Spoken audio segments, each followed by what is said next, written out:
This month marks the 10th anniversary of the Nintendo DS. The Nintendo DS, of course, launched on November 21st, 2004. Since its launch, it has sold over 150 million units worldwide. It is the second best-selling console of all time and the first best-selling handheld of all time.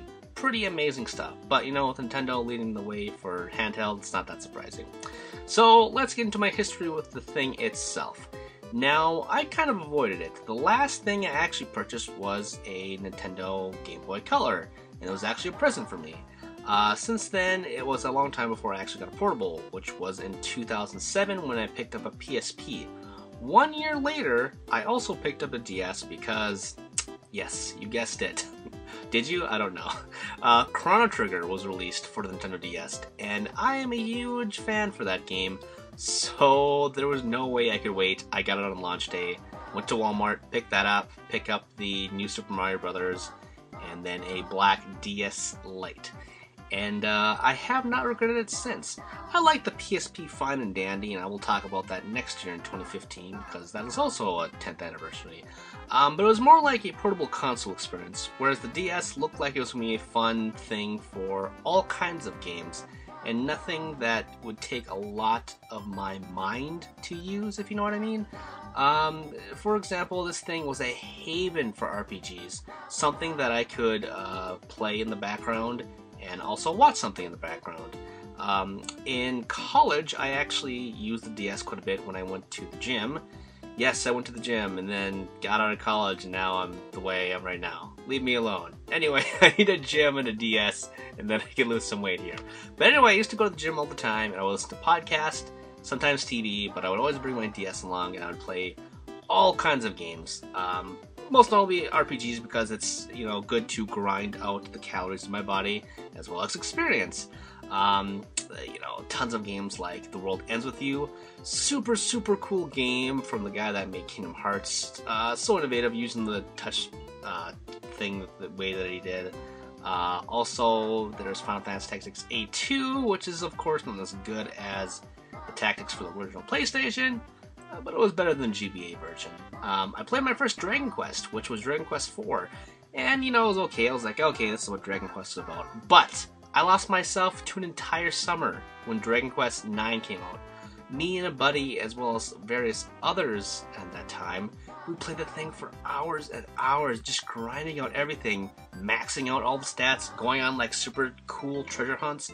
God, that game was so fun. I must have sunk at least 100 hours in that game, and I always think about going back to it, but at, you know, some point you gotta say, I gotta put it down.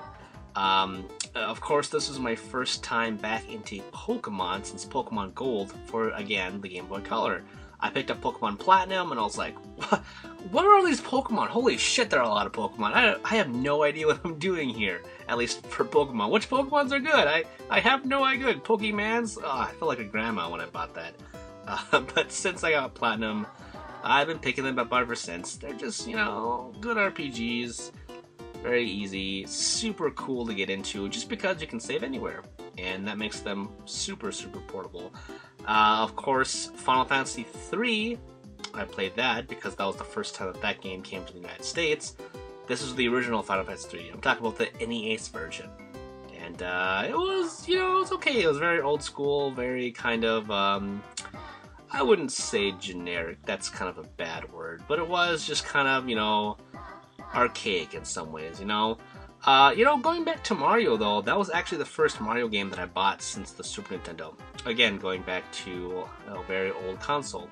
But you see, after the Super Nintendo, I went the PlayStation route, so I never had an N64 or a GameCube or a Wii right out the gate.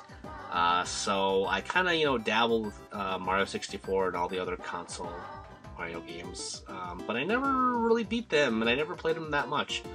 New Super Mario Bros. Was my first time back into the Mario market, as it were, and it was a lot of fun. I liked that game quite a bit, especially because, you know, the last one, like I said, I bought was Super Mario World, which was a side-scroller, so it was fun to jump back into that, of course. And, you know, that's quite a few games. I also played all three Castlevania games. Awesome.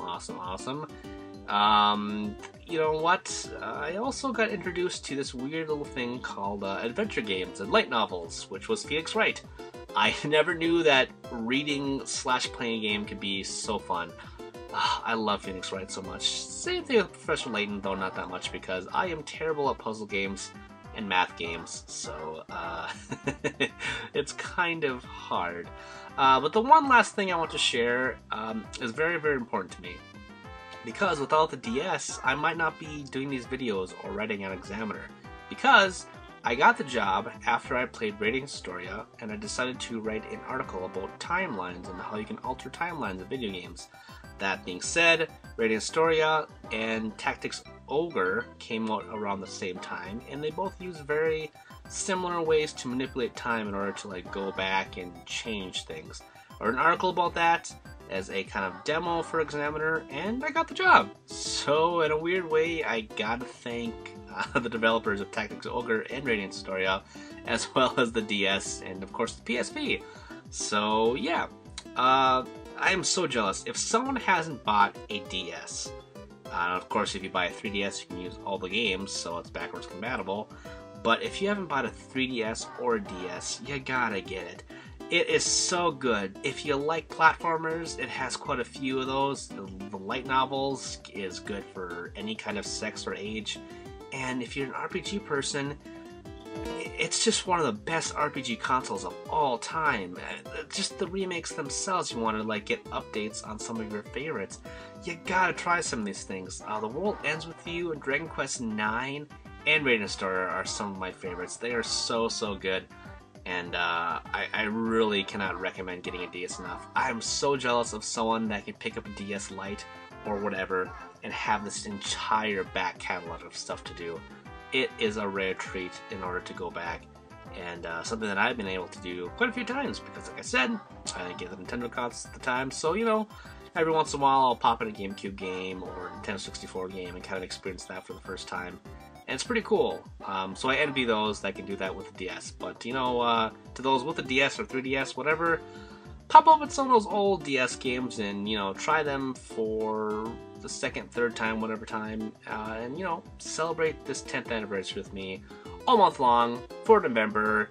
Because, you know, what else you gotta do? Assassin's Creed, Call of Duty, Dragon Age? You don't gotta play those games. I say that as I'm probably gonna review like all of them. So, but in your downtime, please pick up some DS games. Remember how awesome this system truly is. Boom, ba-jack, boom, boom, ba-jack, boom, ba-jack, boom, boom, ba-jack, boom, ba-jack, boom, boom, ba-jack, boom, ba-jack, boom, boom, subscribe, boom, ba-jack, boom, boom, ba-jack, boom, ba-jack, boom, boom, ba-jack, boom, ba-jack, boom, boom, ba-jack, boom, ba-jack, boom, boom, subscribe.